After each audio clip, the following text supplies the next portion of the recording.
Here's how to fit a Woodwork vise to a Nortek Group Craftwork Bench. First, prepare the fixings. Each vise uses 2 M10 by 70 coach screws, 2 M10 screws and 4 M10 washers. Then, unbox the vise and lay it on top of the box so it doesn't damage the floor.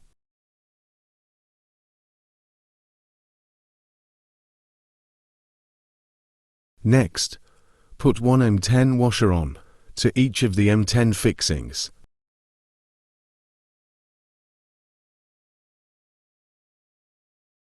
And then thread the 2 M10 screws into the frame underneath. Just a few turns is enough. Next, offer the vise up to the 2 M10 screws to support the back of the vise. Then, using an impact driver, install the 2 M10 by 70 coach screws, pushing the vise into the face of the worktop. Ensure the fixings are flush to the body of the vise.